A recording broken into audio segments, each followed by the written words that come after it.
habíamos dejado la clase en este punto, en el que estábamos recordando lo que son los arreglos, que depende, ¿no?, de la cantidad de tamaños. Se catalogan como arreglos unidimensionales, bidimensionales, y ustedes ya pueden imaginarse que a partir de ahí también hay arreglos tridimensionales, n-dimensionales. Entonces, dependiendo de la cantidad de tamaños que tú defines o dimensiones, también vas a requerir índices, ¿no es cierto?, que nos permitan acceder a la información que contiene este arreglo. Habíamos mencionado que en estos arreglos se tiene básicamente una operación disponible, que es el acceso, que se hace a través de estos operadores de acceso, que serían los corchetes, dentro de lo que es el lenguaje que estamos utilizando como instrumento de realización.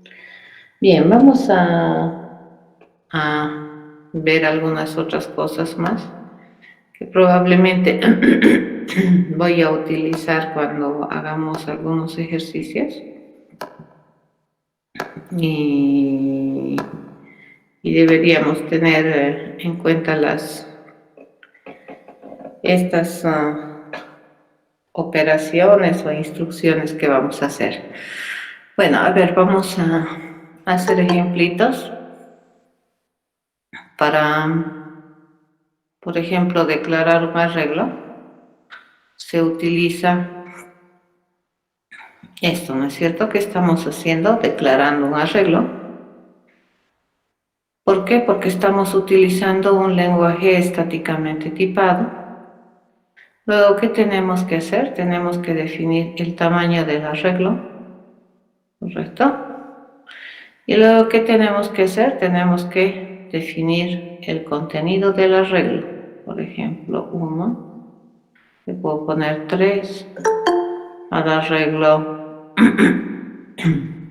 2, le puedo poner 1. ¿Y qué es lo que está sucediendo? En este instante de tiempo, el arreglo pues no tiene información. Y acá tendríamos que mi arreglo no existe, ¿cierto? Acá todavía no existe. Después de esto, nosotros tenemos que nuestro arreglo sea construido como una carcasa que va a contener en el futuro 5 elementos. Acá nosotros estamos diciendo que en la posición 1 del arreglo vamos a poner el dato 3. Y acá estamos indicando que en la posición 2 del arreglo vamos a poner el dato 1. ¿No? Recordar siempre que las posiciones empiezan en 0. En terminología Java, estos arreglos se reconocen como pseudoobjetos. ¿Ya? ¿Qué tienen como atributos? Tienen un atributo, estos arreglos, que es la longitud. Esta longitud tiene acceso, su acceso es público, pero fíjense por qué es público, porque esta longitud es constante, ¿cierto? Entonces, en esta instrucción, cuando nosotros hacemos esto, aquí estamos creando al arreglo. Ya estamos usando el operador new, estamos utilizando los corchetes distintivos y en este instante de tiempo se define de manera constante, le llamaremos. A partir de ahora este ya no se mueve aquí a la longitud del objeto. Entonces, ¿qué es lo que se puede hacer aparte de acceder en este arreglo? Nosotros podemos pedirle su longitud. ¿De acuerdo? Así. Y se lo hace de manera directa, ¿no? Se lo hace de manera directa. En este caso, este arreglo, ¿qué me va a responder cuando nosotros le pidamos su longitud? Aquí me va a decir que es 5. Ok, cuando estamos trabajando con arreglos bidimensionales, lo que sucede es lo siguiente, ¿no?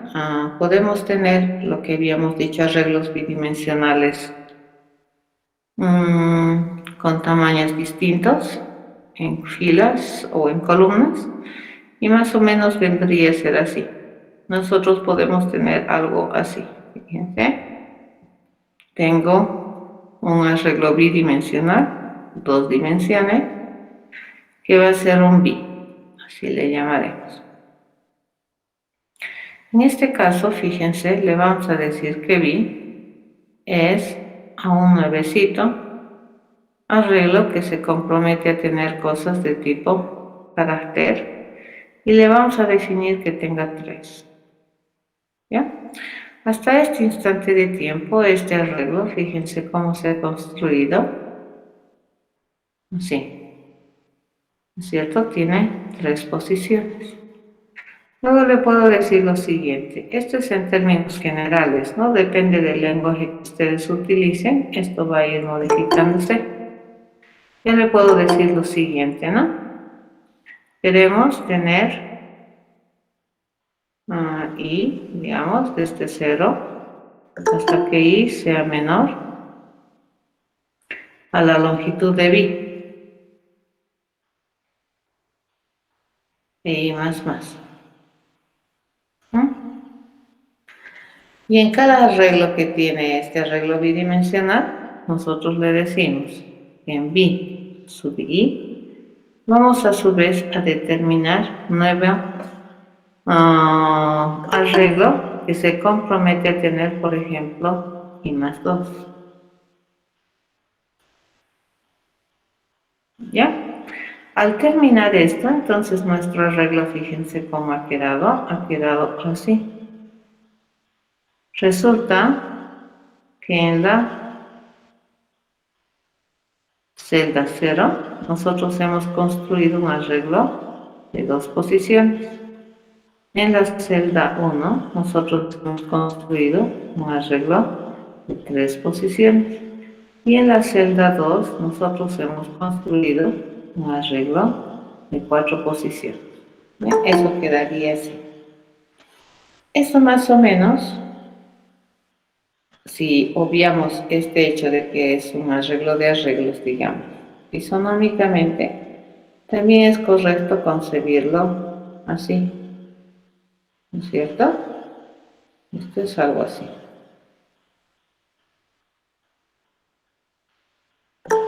¿Ya?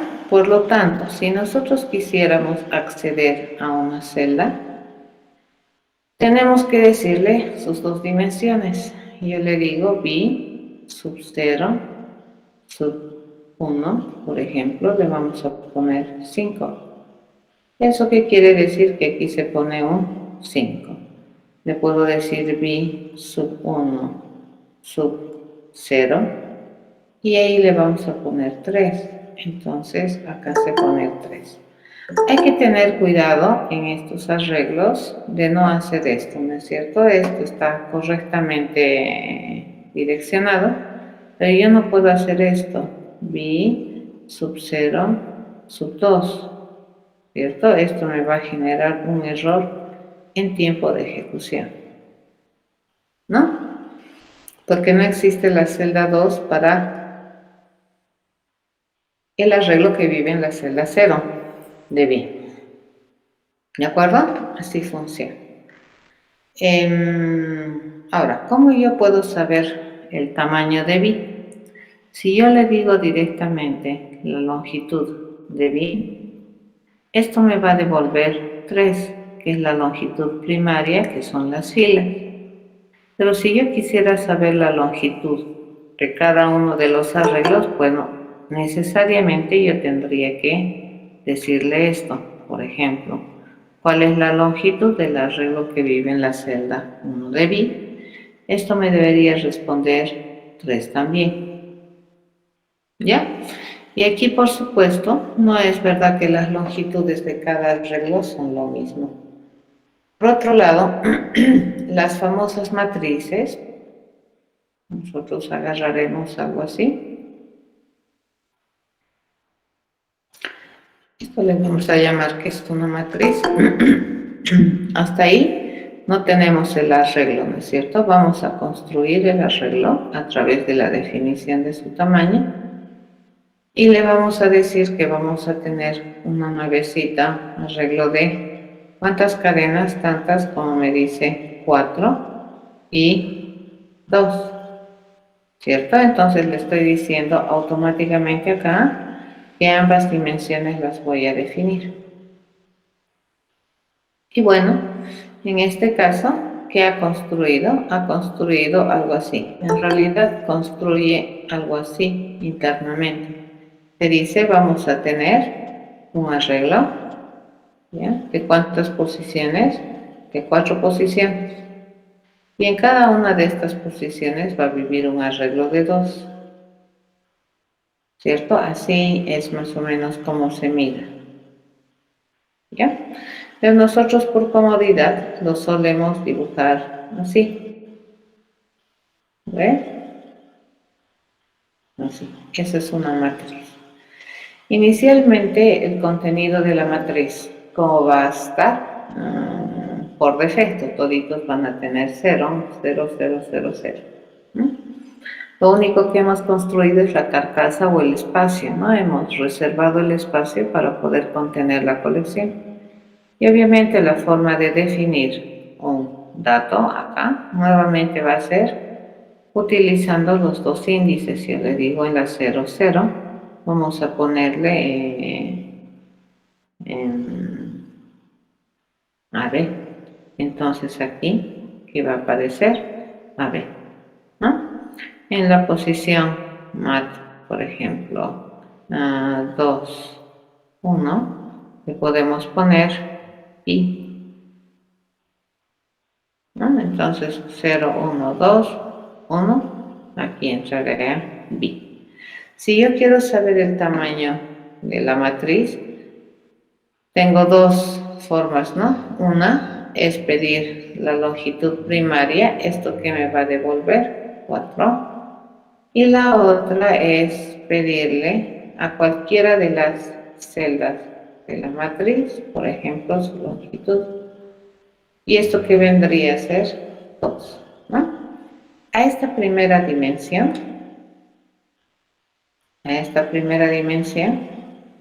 se le conoce en los arreglos bidimensionales como las filas. Y a esta segunda dimensión se le conoce como color. ¿De acuerdo? Entonces, estos son los arreglos bidimensionales. Así se accede, así se sabe su longitud. Y entonces acá en el arreglo bidimensional es verdad que tiene dos longitudes. ¿Cuántas longitudes tiene el pseudoobjeto? Una. Y cada celda de este arreglo a su vez tiene otra longitud. ¿Ya? Así se escribe. Entonces, si tenemos un arreglo tridimensional sería similar, ¿no es cierto? El comportamiento es similar. Esa es una manera de hacer, separando, ¿no?, los datos o las operaciones de declaración, construcción del arreglo y definición de los datos del arreglo. Pero nosotros podemos hacer también esto, fíjense, yo le digo, vamos a tener un arreglo A e inmediatamente vamos a decidir construirlo. Y le digo, vamos a tener el arreglo A, que va a tener estos datos, 8, 10, 14 y 2. ¿Bien? Llave cerrada y hacemos esto. Esa instrucción que acabamos de hacer declara, define, construye y define. Entonces automáticamente acá me ha construido un arreglo que está designado por A, que tiene 6 elementos ya definidos, y automáticamente también el tamaño del arreglo se define, ¿cierto? Y así vendría a ser 10, 14, 2. ¿Ya? Nuevamente con este arreglo, ¿qué podemos hacer? Podemos hacer nomás las cosas que sabemos. A este yo le puedo pedir su longitud. ¿Y qué me va a entregar? Este me va a entregar 6. Yo puedo acceder a alguna posición de este arreglo, a sub 2, y que me va a entregar su contenido, ¿no? En el caso de los arreglos bidimensionales, fíjense, se puede hacer lo que nosotros teníamos en el arreglo bidimensional que habíamos charlado hace un momento. A ver, nosotros podemos tener algo así. A ver, definamos este arreglo bidimensional y le vamos a decir, este es un bidimensional, y inmediatamente lo vamos a construir como un arreglo bidimensional. ¿Verdad? Hacemos esto, ¿ya? E inmediatamente le decimos cuál es el conjunto de datos que queremos que tenga. Esta llave identifica el inicio de la colección. Pero en la primera parte vamos a tener a su vez otra colección, y yo le voy a decir, aquí está hola común, ¿cierto? Esta es la primera colección. La segunda colección quiero que diga estás. Bien.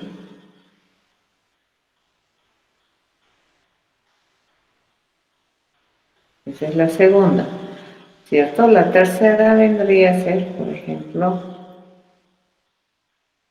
no. Y la cuarta nosotros le podemos decir adiós, hasta luego, ¿cierto? Entonces, punto y coma. ¿Esto qué va a hacer? Esto me va a construir un arreglo de la siguiente manera. Me ha construido un arreglo, fíjense, que tiene esto. Va a tener hola, ¿cómo estás? ¿Fíjense? Bien, así, ¿ya? Chao, adiós, hasta luego, ¿no? Entonces me ha construido un arreglo bidimensional de este estilo. Vamos a agarrar esto, ahí, bien, y borramos esta partecita. ¿Sí? Si a este arreglo yo le pido, por ejemplo, su tamaño, la forma correcta de pedirle es bi.len.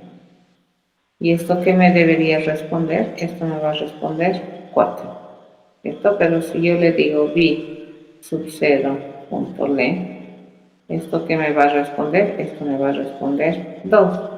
Pero si yo le digo bi sub 2.len, entonces esto que me va a responder, esto me va a responder, ¿ya? Esa es una forma de construir. Y obviamente una matriz es similar a lo que he hecho hace un momentito. La diferencia es que todos sus datos son la conformación es la misma, ¿no? En cuanto a dimensiones de cada fila. Entonces, por ejemplo, acá yo puedo tener un plano y le digo, ¿no? Vamos a tener un plano de enteros. Puedo poner cualquier cosa, correcto, acá. Y le decimos que vamos a tener algo así. Fíjense, la primera colección va a ser 1, 2, 3, 4. La segunda colección va a ser 5, 6, 7, 8. La tercera, 9, 10, 11, 12. Y la cuarta, 13, 14, 15, 16. ¿No es cierto? ¿Esto qué ha generado? Esto me ha generado una declaración, construcción y definición de un arreglo bidimensional que es,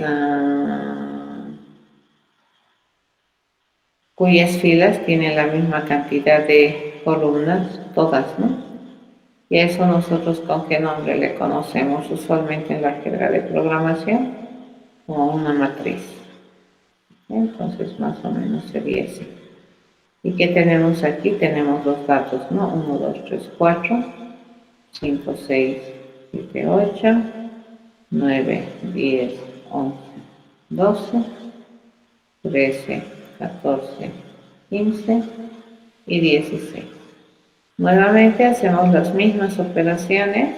Se puede acceder, por ejemplo, al plano. Podemos acceder, sub2, pongo sub2, y eso que me va a dar, esto me va a dar 2, 2, esto me da el 11, ¿no?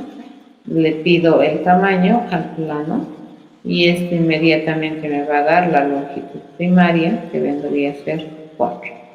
Si yo quiero saber cuál es la cantidad de columnas que tiene, usualmente se le pide a la celda 0, en la matriz, ¿no? Pero a cualquier celda tú le puedes pedir y te debería dar la misma longitud, ¿no es cierto? Este es 4. Y es por la forma que hemos construido. Entonces, en conclusión, toda matriz es un arreglo bidimensional, pero no todo arreglo bidimensional es una matriz, ¿ya? ¿Qué características tienen estos arreglos? Estos arreglos tienen una definición de tamaño, o más bien, cuando se establece el tamaño, este tiene carácter estático, ¿ya? Por eso es que los arreglos se les denomina con capacidades estáticas. Fíjense que cuando nosotros le pedimos la longitud, a un arreglo, esto me da la capacidad maximal de contención que tiene este arreglo. Ya no me dice realmente la cantidad de datos que tiene, me dice la cantidad de datos que puede contener el arreglo en algún momento, ¿ya? Y a su vez también se constituye en una limitante de contención. Y cuando se establece esta longitud como un valor constante, es decir, que ya no cambia, cuando construimos el arreglo. Eso es muy importante saber, ¿no? Entonces, en un arreglo, fíjense, la cantidad, la longitud de datos que se va a tener, se tiene que conocer a priori, o sea, antes de poner los datos, ¿no? Como hemos hecho en la anterior pizarrita, o como estamos haciendo aquí, fíjense, estamos definiendo el tamaño sobre la cantidad de datos que nosotros queremos almacenar en la colección. ¿De acuerdo? Eso se llama a priori. Entonces, esta cantidad es necesaria conocer. Para esa clase de problemas, estos arreglos son interesantemente una muy buena forma de almacenar colecciones de datos. Pero también nosotros podemos querer tener lo que se llama colecciones dinámicas. ¿Qué significa eso? Que no se conoce a priori, ¿no? Antes de, a eso se refiere. A priori, cantidad de datos, ¿correcto? Pero nosotros quisiéramos tener una lista que me permita almacenar las cosas. En este caso, ¿qué es lo que se utiliza? Por lo menos en Introlab Program, nosotros ya echamos mano a construcciones más complejas que usualmente provee el lenguaje y que en este semestre nosotros vamos a estudiar en la segunda parte del curso. Por el momento nosotros vamos a ser usuarios correcto, del lenguaje de programación. Y vamos a echar mano a este tipo de objeto que se llama ArrayList, que me permite administrar colecciones de datos de manera dinámica, por lo menos esto me da apariencia. ¿Qué tiene que tener este ArrayList? Este ArrayList es una clase de objetos, ¿no? En el cual nosotros podemos especificar el tipo de dato que queremos almacenar en la colección. Por ejemplo, yo le digo integers, ¿no? Vamos a tener número o datos de clase integer en esta colección y le vamos a llamar la colección. Hasta este momento, fíjense, la famosa colección no existe, solamente tenemos la nominación. Luego, nosotros para poder trabajar con esta colección debemos construir un objeto particular de esa clase que se comprometa a almacenar objetos de clase integer y lo vamos a construir vacía. Entonces, en este instante de tiempo, fíjense, mi colección ya existe, pero ¿cómo está? Es una colección vacía, no ha reservado espacios, o sea, para nuestra cabeza está así, ¿de acuerdo? Es vacío. Si en este instante de tiempo nosotros interactuamos con esta colectora y le pedimos su longitud, la forma de pedirle la longitud es con la operación size, ¿ya? Entonces, ¿qué me va a dar? Me va a dar, fíjense, la capacidad efectiva de contención que en este momento tiene la colectora. Por lo tanto, el tamaño en este instante de tiempo de esta colección, ¿cuánto es? 0, ¿ya? Si nosotros queremos poner datos en esta estructura, entonces usualmente vamos a utilizar esta prestación de servicios que tiene todo objeto de clase ArrayList y aquí le vamos a poner, por ejemplo, 5, ¿ya? ¿Esto qué ha generado? Ha generado un cambio en la colección. La colección ahora ya no está vacía, sino que es lo que tiene 5. Si en este instante de tiempo nosotros le pedimos el tamaño de la colección, ¿cierto? Entonces, ¿qué me va a generar como resultado? Me va a decir 1. Bueno, podemos seguirle poniendo información. Fíjense, yo le digo añadir el 7. Le podemos añadir el 1. ¿Ya? Y le podemos añadir el 3. ¿Sí? ¿Y esto qué me va a ir generando? Después de esto, fíjense, la colección va a ser una colección que tiene 2 elementos. Luego de esto, la colección va a ser una colección que tiene 3 elementos. Y como ustedes están observando, cómo está agregando los datos, los está poniendo al final cada vez que nosotros añadimos un dato. Ese es el comportamiento estándar, ¿ya? ¿Qué de interesante tiene esta colección dinámica? Se le denomina así porque resulta que estas colecciones dinámicas crecen y decrecen por demanda, ¿ya? Entonces, el tamaño no se conoce a priori, pero ¿por qué es que nosotros podemos trabajar? Es porque esta me permite poner datos a la estructura aparentemente sin limitaciones. La limitación estaría dada por el tamaño que tenemos de uso de la memoria, que me determina a su vez sistema operativo con ayuda de nuestra máquina ejecutora del lenguaje, ¿ya? Entonces a esto se llama crecer y decrecer por demanda. Fíjense acá mi colección ha crecido hasta un tamaño de 4 por demanda. Entonces no va a tener un tamaño de 5 si es que yo no demando espacio.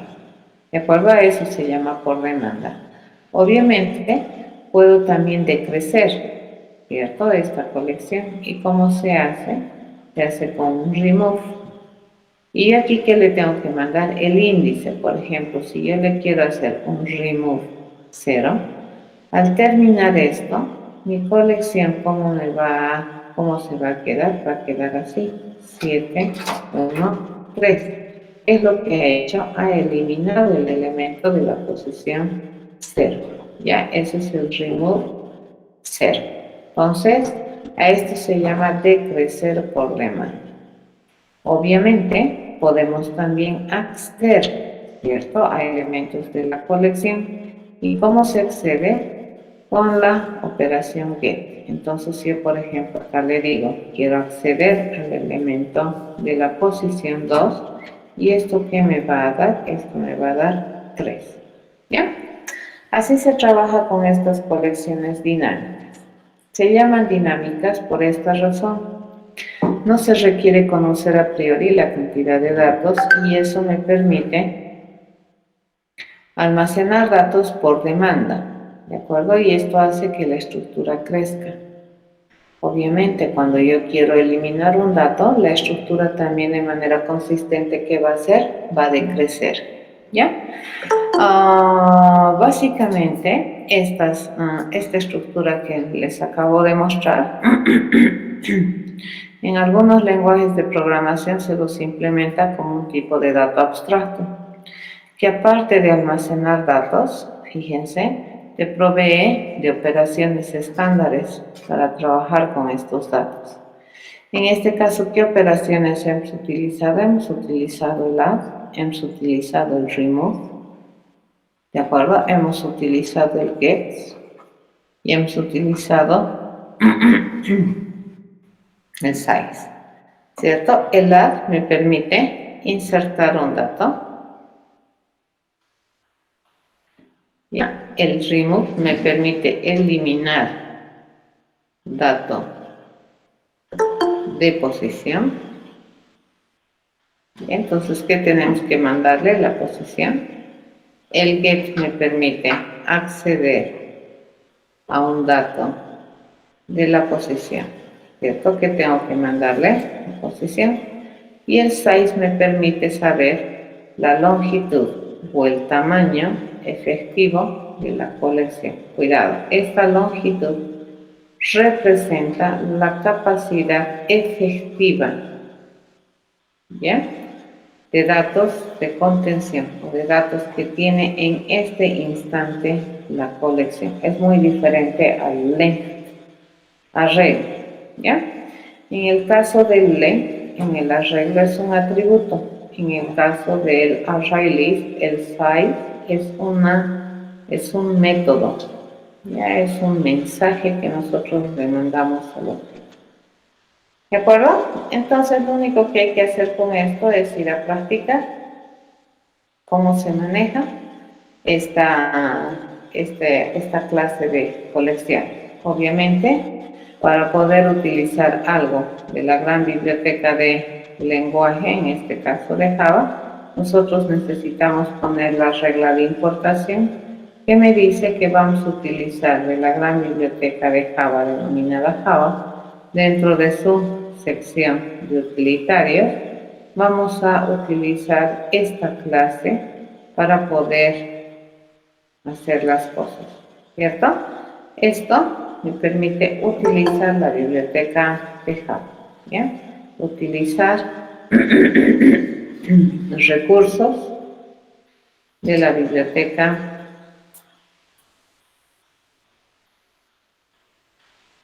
de Java, ¿ya? Del JDK. ¿De acuerdo?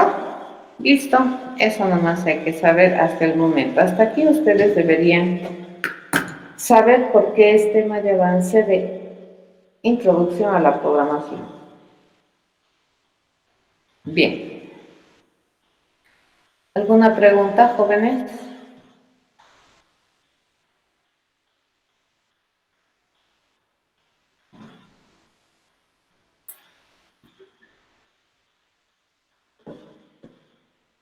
Dentro de lo que es arreglos y colecciones de datos hay un otro concepto bien interesante, ¿no? Que bueno, dependiendo de cómo tú tienes las cosas, este concepto es famoso concepto de los recorridos, ¿no es cierto? Cuando nosotros tenemos usualmente colecciones de información, Muchas veces nosotros necesitamos acceder a la información, ¿no? Ya sea de manera exhaustiva, ya sea de manera parcelada, acotada.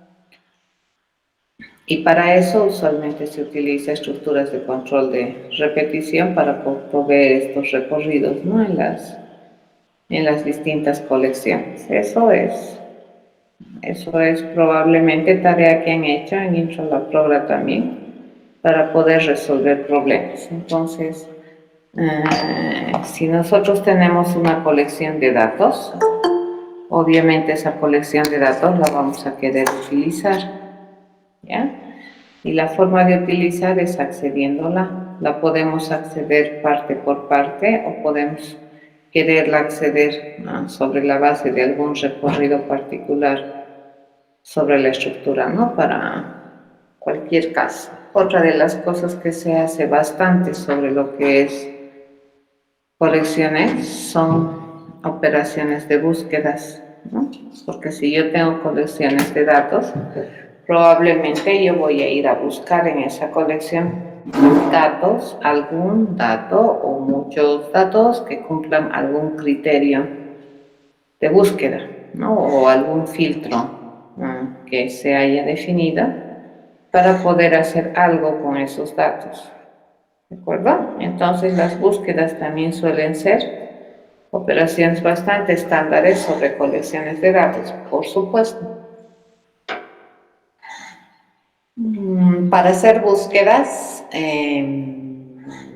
indirectamente, ¿qué hacemos? Recorridos. Bien, como no hay dudas, vamos a continuar entonces a partir de ahora con el avance de la materia. Va a depender, les cuento que todo en computación, todo lo que vemos en Intralaprogra, arreglos, arrays, eso, toditos tienen su ámbito de uso adecuado. Eso depende mucho del problema que tú vas a resolver. ¿Ya? Mucho depende del problema. A ver, la ventaja que tiene un arreglo, como les decía ayer, ¿no? Todo tiene ventaja y desventaja. Todo tiene cosas positivas o cosas negativas, nada es completamente wow, digamos, y esto se aplica a todo, a lenguajes de programación, a paradigmas, a estructuras, a todo, ¿ya? Entonces, por ejemplo, los arreglos tienen una gran ventaja y es que el acceso es rápido, ¿ya? Su acceso es directo, ya, es rapidísimo.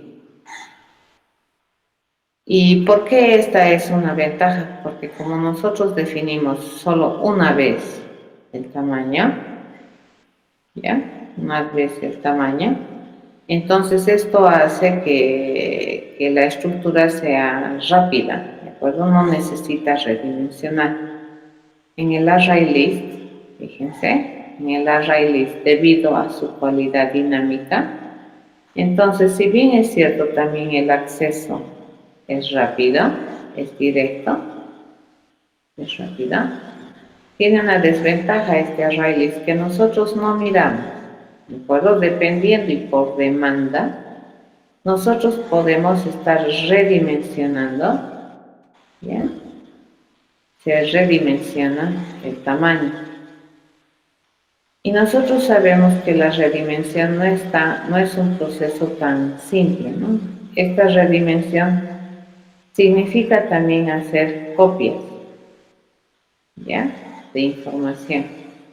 Entonces, probablemente cuando tú trabajas con pocos datos, no se nota demasiado, ya estos retardos, digamos, la performance de tu solución. Pero cuando tú empiezas ya a trabajar con una cantidad interesante de datos, elevada de datos, entonces ya tu performance se nota, ¿de acuerdo? Los costos que significa redimensionar cada vez en el array list, por ejemplo, ya es notorio. Pero por otro lado, una desventaja aquí es que cuando tú defines una vez el tamaño, entonces aquí se hace este concepto de reserva. Aquí también se reserva, pero se reserva de manera moderada. Acá es moderada la reserva. Por ejemplo, aquí yo digo, a ver, vamos a decir que mi arreglo va a tener, se estima que tenga 1000 datos, ¿correcto? Y cuando tú le defines este tamaño una vez, entonces internamente en memoria estás utilizando 1000 posiciones de memoria, las estás reservando. Y esas 1000 celdas no se pueden utilizar para otro efecto que no sea almacenar datos en el arreglo. Pero ¿qué pasa si efectivamente, fíjense, efectivamente, la cantidad de datos que nosotros hemos puesto es 100? Aquí hay una pérdida de espacio de memoria. ¿De cuántos? De 900. ¿Ya? En cambio aquí esta pérdida de memoria no se va a dar. Acá efectivamente, fíjense cuánto espacio de memoria va a utilizar 100. No hay pérdida de memoria. Todo tiene ventaja y desventaja, ¿de acuerdo? Entonces, ¿de qué va a depender si usamos un arreglo o usamos un array list? Va a depender de lo que estoy queriendo resolver.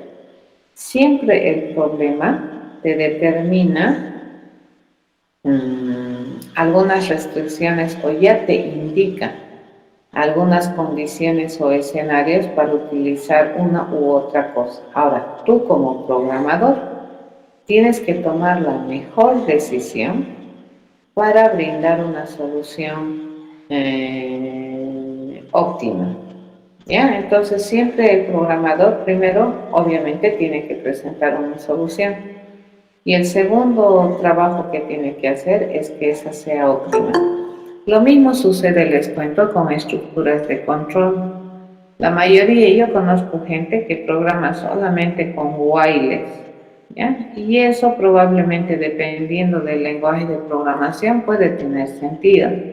Pero hay lenguajes de programación en que realmente la implementación de un for, de un while do y de un do while, realmente, estructuralmente, dentro de sus compiladores y máquinas ejecutoras los maneja diferente. Por ejemplo, un for, al ser uno por conteo que está limitado por dos valores, ¿no es cierto?, de conteo, entonces a veces el for se cierra y dice que esto va a ser así y automáticamente estas ejecuciones son mucho más rápidas que estas, porque aquí cada vez va a ir preguntándonos de la condición.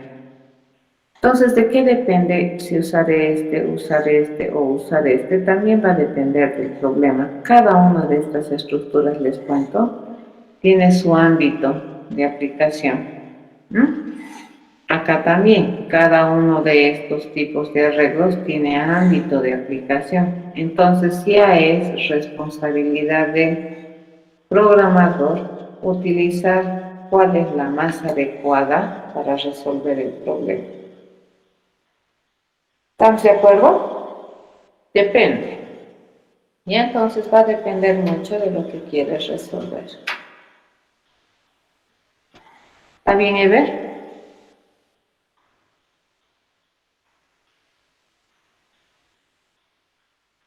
Ok.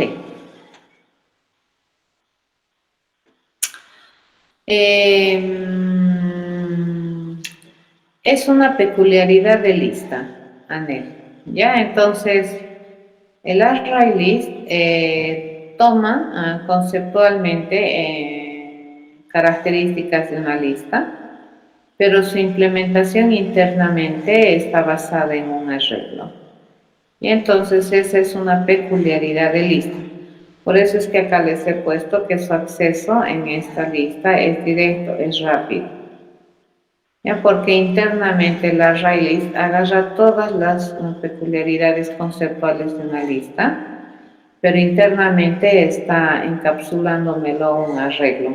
Por eso es que cuando creces así, internamente el array list está haciendo trabajos de redimensión, está haciendo operaciones administrativas de tamaño del arreglo y eso genera costos en tiempo, ¿ya? Y también costos en espacio de memoria. ¿De acuerdo? Si bien es cierto, es interesante, probablemente vamos a ver en la segunda parte del curso que probablemente hay mejores maneras de proveer esta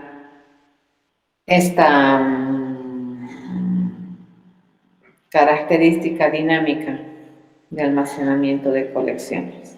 Eso es tema de estudio de esta materia en la segunda parte del curso. Ahorita lo único que les estoy mostrando es cómo usar, ¿de acuerdo? Somos usuarios, ¿ya? Y les estoy mostrando la forma más básica y sencilla de utilizar un array list. ¿Y es por qué? Porque a veces cuando tú resuelves algunos problemas, pues no sabes a priori cuál es el número de datos que vas a tener en la colección. Y ni siquiera un estimado. Entonces, en ese caso, pues te conviene utilizar un array list, ¿ya? Pero si tienes un estimado y sabes que probablemente el llenado de eso arreglo va a ser uniforme, entonces te conviene probablemente utilizar un arreglo.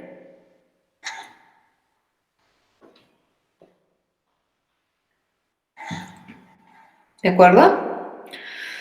Ok, ¿alguna otra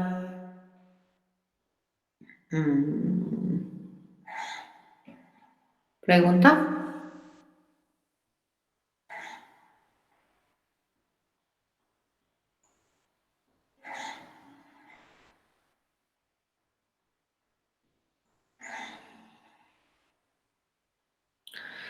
Ok, entonces pasaremos a lo que es el avance del tema de curso, ¿ya? Nos venimos entonces acá. Vamos a hacer un repaso hoy día de lo que se supone que ustedes saben respecto a lo que es programación orientada a objetos. Y como les indicaba el primer día de clases, mi interés es que nos movamos con terminología lo más técnica posible, que me permite establecer un lenguaje universal, ¿ya? Entre los programadores. Repito lo que ayer les decía, muchas veces los profesores en el área de Intro a la Progra, con la finalidad de que tú entiendas, se utiliza mucha metáfora, ¿ya? Para poder hacer las cosas.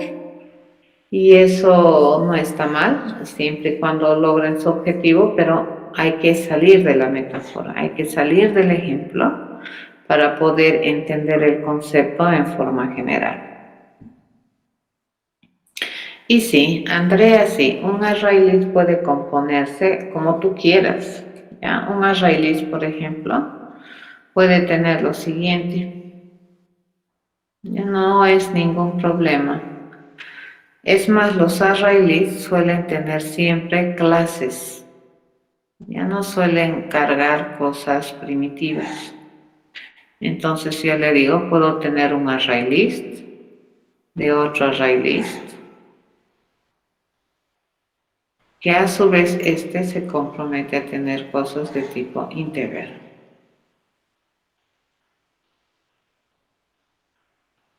Sí, este sería un BDIA. ¿Cuál es la diferencia con lo que nosotros tenemos en un arreglo bidimensional? Aquí tú no le vas a decir get, o sea, no le vas a dar dos índices de manera directa, ¿no? Acá le tienes que decir así. Vamos a construir el B como un nuevecito objeto de clase ArrayList que se compromete a tener a su vez otro ArrayList que a su vez se compromete a tener cosas de clase integer y lo estamos construyendo vacío, ¿cierto?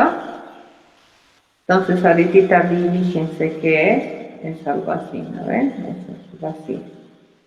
Cuando yo le digo b punto añadir, ¿qué yo le tengo que añadir? el dato que me estoy comprometiendo a almacenar. ¿Correcto? Entonces, si ahí le puedo añadir un nuevecito, ArrayList, que se compromete a tener cosas de clase integer, e inicialmente lo vamos a poner vacío. ¿Cierto? Entonces, fíjense en mi bit, que es lo que ya tiene. Va a tener una colección y aquí va a tener otra colección vacía, ¿no? Si yo le quiero añadir datos aquí, yo le tendría que decir b.get en la posición 0, obtengo este arreglo y a ese le vamos a pedir añadir, por ejemplo, el 3. ¿Correcto? Entonces, ¿qué es lo que nosotros tenemos aquí? Nosotros tenemos que b ya es una colección de una colección que tiene, ¿no ves? Así se va llenando. Entonces, esto es en consecuencia, es composición, ¿no? Hay que tener harto cuidado. Aquí, este realmente te está mostrando, ¿no? Que el arreglo tiene a su vez arreglos. Este tiene arreglos, ¿no? Listas, ArrayList. Y para poder poner aquí un dato ya no se dice sub 0, 0. Es verdad, yo le voy a acceder al arreglo de la posición 0. Y a ese arreglo, fíjense, este es este, ¿cierto? A ese arreglo le voy a pedir añadir 3. Entonces, eso sucede. ¿Ah? Se puede tener lo que tú quieras en la raíz,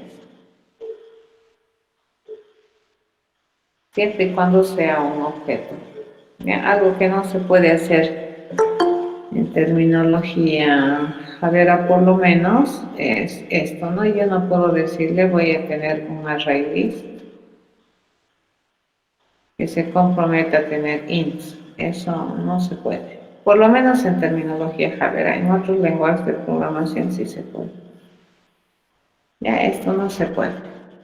Este tipo de cosas tienen que ser objetos. Bueno, esto no es un problema, fíjense. En terminología Javera, este es el tipo primitivo y tiene más o menos su igual en terminología objetos, que es el integer. ¿Ya? El doble, que es un primitivo, tiene su similar, su símil, en terminología objetos, que se llama doble. No. Para eliminar, por ejemplo, bueno, depende de qué quieres eliminar, ¿no ves? Si quieres eliminar el 3 o si quieres eliminar la colección que contiene el 3, ¿no? Si yo quiero eliminar el 3, entonces, básicamente, ¿qué tendríamos que hacer? Ya había utilizado toda mi pizarra, está en un tamaño enorme. Por ejemplo, si yo quiero utilizar o eliminar todo esto, entonces, ¿qué le digo? b.remove 0. Aquí como ha quedado mi b, así, vacío. Pero si yo quiero eliminar este de aquí, entonces, ¿qué se dice? b.get0. Ya vamos a agarrar el arreglo y ahí le vamos a hacer un remove 0. ¿De acuerdo? Entonces, al terminar, ¿cómo ha quedado mi colección? Así. Van a tener harto cuidado, ¿no es cierto? Acá tienes que estar bien consciente de que lo que contiene este bin, fíjense, ¿qué almacena este bin? Almacena arreglos. Entonces, cuando tú le pides get, ¿qué te va a devolver? Un arreglo, un ArrayList. ¿Cierto?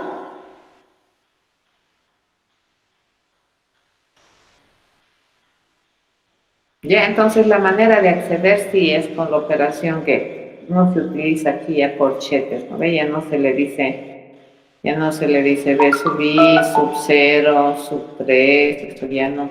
No. ¿De acuerdo? Eso ya no es. Porque aquí este es un pseudo objeto y este es una operación. Fíjense, el corchete en el arreglo representa una operación de acceso. En cambio, en el array list, para charlar con el array list tienes que utilizar sus prestaciones de servicio. Y las tienes que utilizar en el orden, ¿no?, que tú estás pensando, estás concibiendo. Bien, ok. Entonces nos vamos a poner de acuerdo en un conjunto de terminología que vamos a utilizar en el curso y vamos a hacer una revisión rápida de lo que es la programación orientada a objetos y lo que se supone que ustedes saben, ¿ya? Sus bases conceptuales, la motivación del por qué es que este estilo de programación es interesante estudiar. A ver, la programación orientada a objetos basa su poderío, le llamaremos, todos sus conceptos en básicamente 5 elementos importantes, ¿ya? Cabe decir que la programación orientada a objetos se considera un paradigma dentro de lo que es la programación. ¿Y qué es un paradigma dentro de lo que es programación? Un paradigma es todo aquello que encierra un conjunto de terminologías, conceptos, métodos, técnicas, metodologías para poder presentar soluciones computacionales a algún problema. ¿Ya? Ese es un paradigma. Entonces, no cualquier cosa es un paradigma. Un paradigma involucra mucha investigación, involucra mucha teoría conceptual, involucra demasiadas digamos, emergen de estos paradigmas técnicas para poder apoyar el concepto, métodos. Hay el estudio de los métodos que vendrían a ser las metodologías. Eso es la programación orientada a objetos. Si bien es cierto en Intro la Programa, lo trabajamos como un enfoque para poder realizar programas, pues es más allá que un enfoque. Ya es toda una filosofía de trabajo la programación orientada a objetos que está fundamentada por varios conceptos. Entonces, dentro de lo que es este paradigma, una de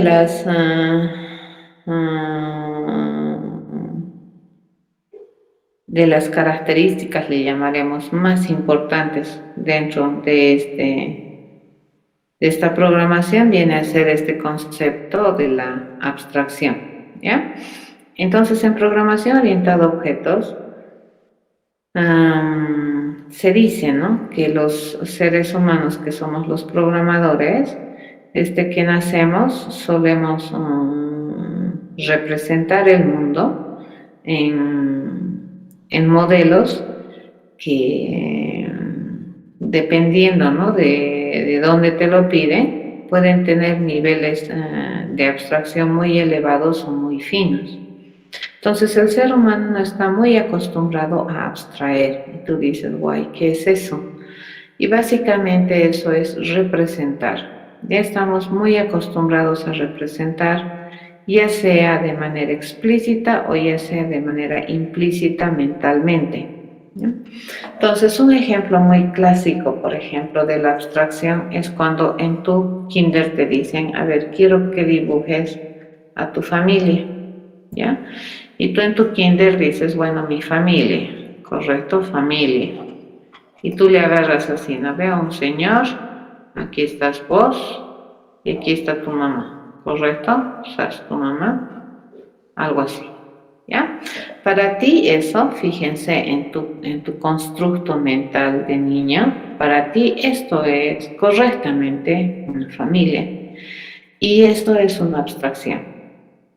Ya tú miras la realidad y tú modelas esa realidad y utilizas algún tipo de lenguaje de comunicación que te permite modelar esa realidad. Tú juras que esto es la familia, pero nosotros sabemos efectivamente que esta cosa, redondo, palito, chueco y rayitas, eso no es tu papá, ¿cierto? Esta es una abstracción bajo cierta perspectiva de un objeto del mundo real. ¿Ya? A eso se llama abstracción. Entonces, la programación orientada a objetos dice, ¿no? El ser humano, desde que es pequeño, desde sus principios, tiene esas cualidades de poder representar la realidad. Y a partir de este momento, por ejemplo, para vos, este es tu papá. ¿De acuerdo? En tu dibujo, este es tu papá. Y con este va a trabajar tu profesora, los psicólogos, por ejemplo, incluso dependiendo de cómo le dibujas a tu papá, te pueden hacer un perfil psicológico de tu cerebrito, ¿no? Solamente con esta abstracción que tú tienes de la realidad, ¿no?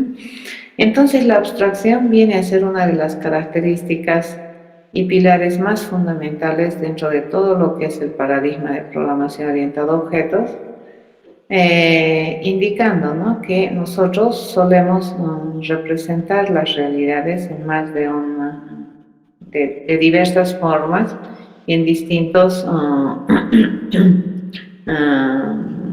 estados, le llamaremos, o situaciones de la realidad. Un otro concepto importante es la modularidad. En la programación orientada a objetos, per se, fíjense, ya viene adicionado un concepto de fineza en el diseño, que está dado por este principio de la modularidad que anoche también hablábamos, ¿no? Que en algunos aspectos se puede conocer como descomposición funcional, con mucho cuidado hablando de esa similitud. La otra propiedad, las otras tres propiedades que son pilares en la programación orientada a objetos son el encapsulamiento, la herencia y el polimorfismo. Entonces, este punto y este punto, ustedes los han tenido que ver en IntroLab. Un poquito de este y tal vez un poquito de este. Nuestra misión ahora va a ser asentar todas estas propiedades, las tres propiedades de la programación orientada a objetos, las bases conceptuales de la programación orientada a objetos, que son la abstracción y la modularidad, ¿ya? Entonces, veamos, dentro de lo que es la programación orientada a objetos, dos conceptos o términos vamos a utilizar muchísimo, ¿no? ¿Qué término se utiliza mucho? El objeto. ¿Y qué término se utiliza muchísimo también? La clase. Se denomina así programación orientada a objetos porque en tiempo de ejecución el responsable de resolver el problema es el objeto. Ya, entonces, en definitiva, ¿quiénes son los que resuelven problemas dentro de este paradigma de programación? Vienen a ser los objetos. ¿Y qué es un objeto? Fíjense. Un objeto es una abstracción de un objeto del mundo real, ¿ya? Un objeto en terminología PO modela un objeto del mundo real. Su misión básica de un objeto en PO es establecer de manera correcta, consistente, inherente, los estados particulares e individuales de un objeto de este mundo real, ¿ya? Entonces, este objeto, fíjense, siempre tiene estado. ¿Quién define el estado particular de un objeto? El objeto en sí, ¿ya? Y estos estados, ¿cuándo se definen? En tiempo de ejecución. Todo esto que estamos poniendo aquí se sucede en tiempo de ejecución. El objeto es una unidad de ejecución, ¿correcto? Bien. Además, a los objetos se le atribuyen los comportamientos o las características funcionales o las prestaciones de servicios funcionales. ¿Quién las tiene? El objeto. La clase, por su parte, fíjense, es una unidad de edición y compilación. Nosotros, cuando vamos a ir a programar bajo el estilo o bajo el paradigma de programación orientada a objetos, nosotros tenemos que proveer una forma general de solución, ¿ya? Incluso tenemos que representar en términos más generales lo que es un objeto, y para eso nosotros utilizamos la clase. La clase, por definición, modela un tipo de objeto del mundo real. Fíjense, tipo de objeto del mundo real.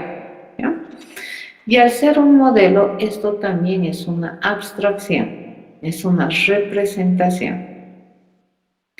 Por su parte también, esta clase va a enumerar, fíjense, qué características esenciales distinguen a este tipo de objeto de otro tipo de objeto en el mundo real. O enumera también las características esenciales que se requieren de este tipo de objeto para poder resolver un problema. A eso se llama perspectiva de observación, que está limitada por el contexto definido por el problema. Entonces, cuando nosotros tenemos un problema, lo que les decía ayer, no recuerdo si es que era con ustedes o con Intro a la Program, por ejemplo, no es lo mismo sumar 3 más 5 que sumar 37, 84, 75 con 48, 97, 52. No es lo mismo.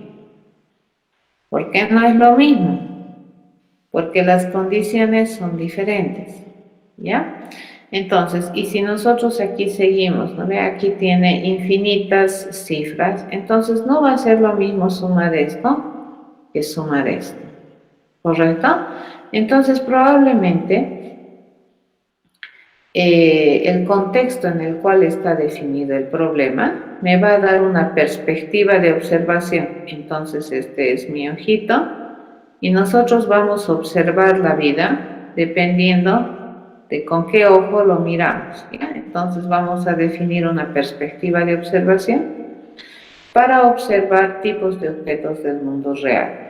Y estas características, fíjense, son esenciales.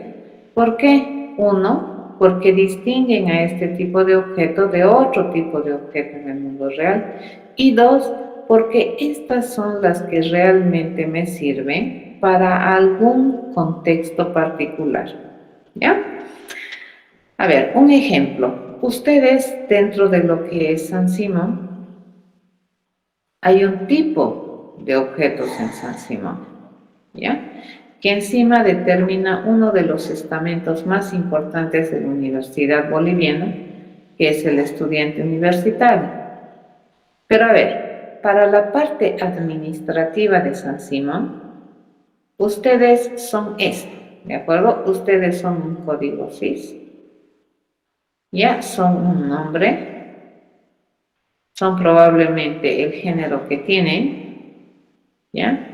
Tienen una fecha de nacimiento y probablemente les interesa la carrera que estudian.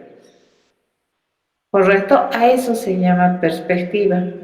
¿Ya? Para fines administrativos de San Simón, un estudiante, ¿ya? Todo estudiante que es de esta clase o todo objeto que es de esta clase tiene estas características esenciales, ¿ya? Administrativamente hablando.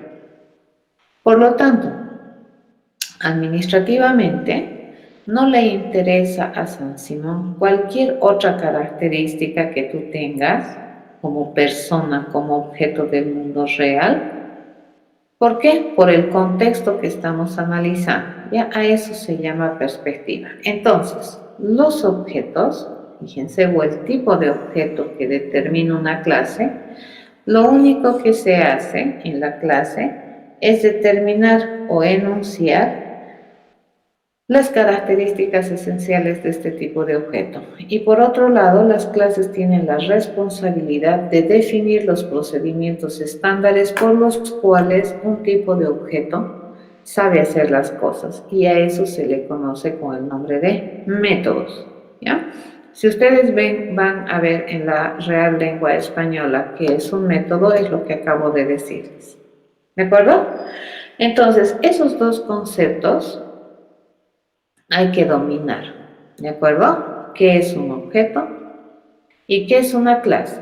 Un objeto entonces modela un objeto del mundo real y la clase modela a un tipo de objeto del mundo real, ¿ya? El objeto tiene estado La clase no, la clase enumera las características deseables esenciales de este tipo de objeto.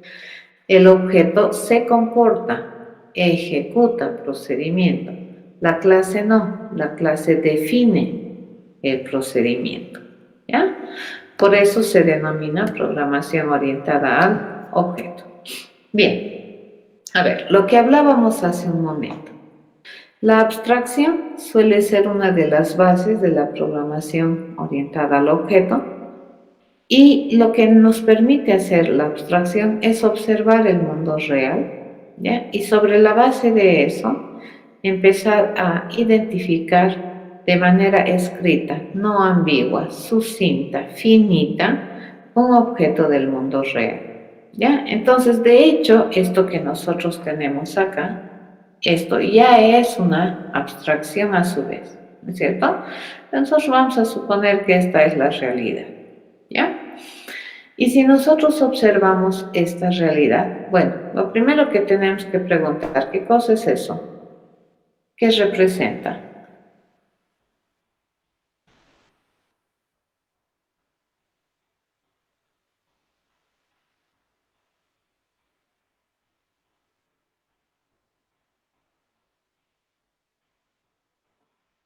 ¿Se murieron? Ok, un gato. ¿Ya? ¿Qué es? ¿Qué tiene este gato?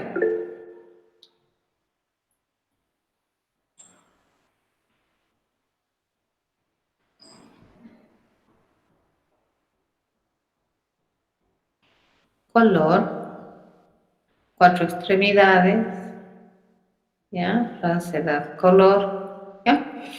Ok, entonces fíjense, como yo no tengo contexto, voy a empezar a zapatear, ¿no? Y le voy a empezar a sacar características de este objeto y probablemente algunos van a coincidir y algunos no van a coincidir. ¿Y por qué es esto? Porque estamos observando a este individuo, ¿de acuerdo? Un ejemplar y estamos queriendo modelarlo en términos generales sin ninguna perspectiva. Entonces, la abstracción, ¿qué requiere? Requiere de una perspectiva de observación para poder hacer un buen modelamiento. Ya lo que vamos a identificar es la clase.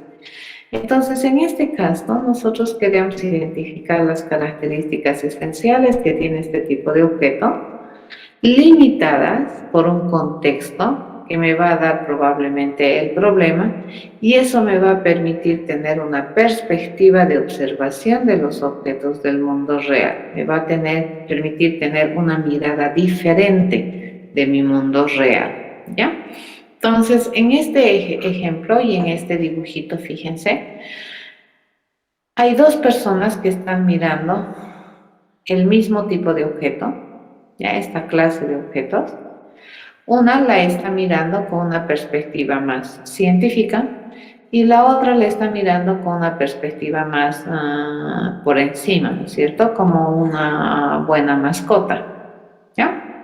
Entonces, a esto nosotros le llamamos perspectiva de observación. ¿Ya? Y dependiendo de la perspectiva de observación, obviamente para esta señora, fíjense, ¿qué es lo más importante probablemente de este tipo de objetos? Si es que el gato es cariñoso, ¿ya? Y si es que tiene, mientras más bola de pelos sea el gato, más lindo para la señora en su cabeza, ¿ya? Y cariñosísimo. Entonces lo está observando a este individuo, a este tipo de objeto, como una mascota querible, ¿de acuerdo? En cambio, esta señora lo está observando a este tipo de objeto, no como alguien al quien va a arrullar, sino lo está observando como un conjunto de componentes de estudio desde el punto de vista veterinario. Entonces a eso se llama perspectiva. Para esta señora no le interesa la cantidad de pelos que tiene, no le interesa el color, no le interesa lo apapachable que puede ser este tipo de objeto, le interesan sus órganos internos. En cambio, a esta señora no le interesan los órganos internos, le interesa su apariencia externa. ¿Correcto? ¿Cuán apapachable puede ser este tipo de objeto? Ya, a eso se llama perspectiva. Y es por esa razón, fíjense, por el contexto, que nosotros tenemos y que en Intro a la Progra siempre les decimos, ¿no? Cuando tú analizas un problema, una de las cosas que tienes que identificar de manera muy interesante son las restricciones que tiene ese problema. Estas restricciones, fíjense, me permiten delimitar un contexto de mi problema. ¿De acuerdo? Y este contexto me da una perspectiva de observación. Y sobre la base de esta perspectiva, mi perspectiva entonces a partir de ahora va a ser una perspectiva que se llama pertinente. Yo voy a observar la realidad de manera pertinente, acotado por un contexto esa realidad. Y eso me va a permitir identificar el conjunto de características esenciales del tipo de objeto que estoy viendo en la realidad. Van a tener muchísimo cuidado con esto que les estoy diciendo. Graves errores se cometen en programación orientada a objetos cuando nosotros decimos, cuando modelamos, ¿ya? Objetos. Entonces, a ver, vamos a venir por acá y les voy a mostrar algunas cosas, si es que me permite el asunto este. A ver, antes vamos a agarrar esto que tengo acá a la mano y este también. Vamos a agarrar acá. Vamos a activar un poquito vídeo y vídeo. A ver, me pueden ver, correcto, no me vean a mí ver. A ver, ¿qué es esto?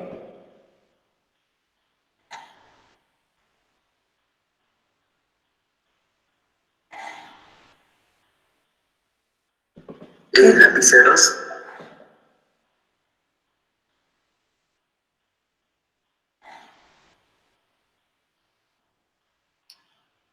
¿Qué son? Colores. Y sí, son lápices, ¿ya? Son lápices, algunos son lápices y otros son lápices de color.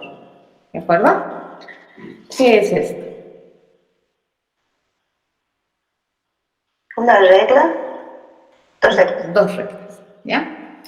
Entonces, fíjense, nosotros podemos observar estos objetos y sin contexto de por medio, si ustedes observan, nosotros ya podemos identificar dos tipos de objetos. ¿Y por qué podemos identificar dos tipos de objetos?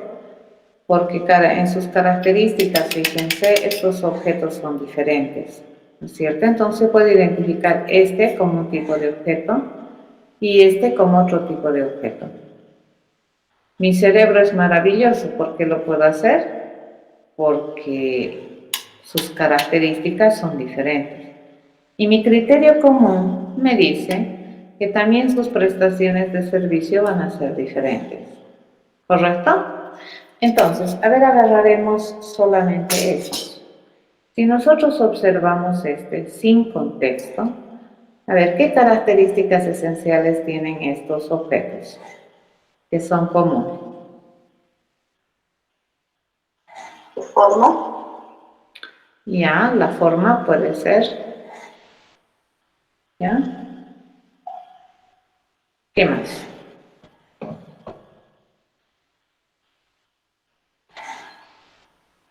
Escriben o dejan una marca o algo así más. Su función es escribir. Ya. A ver, vamos a habilitar nuevamente mi pizarra. Y vamos a ver qué facilito es caer, ¿de acuerdo? Algo que ustedes tienen que aprender en modelamiento orientado a objetos es lo siguiente. Me han dicho tiene forma. ¿Ya? Entonces, estos vendrían a ser objetos de clase lápiz. ¿No es cierto? ¿Qué tienen? Tienen forma. Su compañero me dice, ¿sabe qué me han dicho? Marcar, dejar una marca. Dejar una marca o escribir. Escribir. ¿Qué más tiene? Color. Color. Ya, perfecto, color. ¿Ya? Vamos a ver si tengo otra cosa por aquí. Aquí tengo otrito. No. ¿Ya? Me fijo. Ok, muy bien. Si eres observador, entonces tienes tamaño. Aparentemente, fíjense, este es un buen modelo de este tipo de objetos que tengo en la mano. Ya estoy escribiendo en la pizarra, ¿correcto? Pero algo que tiene de defecto esta abstracción que estamos mirando aquí, tiene un defecto muy grande. Y el defecto es que no existe un contexto de observación. Ya lo estamos mirando muy libre de contexto, ¿correcto? Y esta amplitud de contexto nos está jugando muy malas pasadas respecto a la abstracción que nosotros tenemos de este tipo de objetos. Les voy a explicar pues por qué. La perspectiva, el contexto de observación hace mucho, les cuento, para poder tener una muy buena abstracción del mundo real. ¿De acuerdo? Entonces, continuaremos por acá y decimos lo siguiente, ¿no? La perspectiva, fíjense, muy importante a la hora de modelar. Muy importante. ¿De acuerdo? Vamos a ver por qué. Entonces, dependiendo de la percepción que tú tienes, la observación, tú probablemente a este tipo de objeto lo vas a poner así, ¿no es cierto? Todo gato para esta señora que debería tener raza, tamaño, pelaje, debería ser probablemente dejarse acariciar, ya dejarse querer, dejarse apapachar. En cambio acá, esta señora, todo objeto de clase gato debería tener intestino, estómago, corazón, etcétera, y debería dejarse estudiar. ¿Ya? Entonces debería dejarse diseccionar este pobre gato para la veterinaria. En cambio este no es solamente apapachable. A eso se llama perspectiva de observación. La perspectiva de observación que me da la pertinencia. Y la pertinencia que me permite modelar. ¿Ya? Porque si no es imposible modelar un objeto con toda la riqueza que este objeto puede representar en el mundo real. ¿Me dejo entender en eso? El ejemplo nomás de mi lápiz. O sea, si bien es cierto este lápiz es un objeto tangible, lo puedo agarrar, ¿no ve? Pero probablemente tratarlo de modelar en toda la riqueza que representa este lapicito va a ser prácticamente casi una tarea imposible. Porque si yo me fijo, puedo fijarme incluso en el material de madera, cuánto es su tamaño, cuál es el grosor de la mina, de qué está hecho la mina, de qué tipo de madera está hecho, la pintura que tiene, cuánto nivel de porosidad tiene, qué sé yo. O sea, podemos empezar a modelar este lapicito, el lápiz que les mostré, pero a unos niveles de detalle que jamás podríamos probablemente terminar de modelar tal cual es este lápiz. Desde ese punto de vista, entonces, para nosotros poder modelar necesitamos tener una perspectiva y hay una limitación de la realidad muy importante y eso se llama pertinencia, ¿ya? Esto, entonces, repito, estas cosas que le estamos achacando o le estamos diciendo que debe tener este objeto de clase gato, se dice que son características que son pertinentes.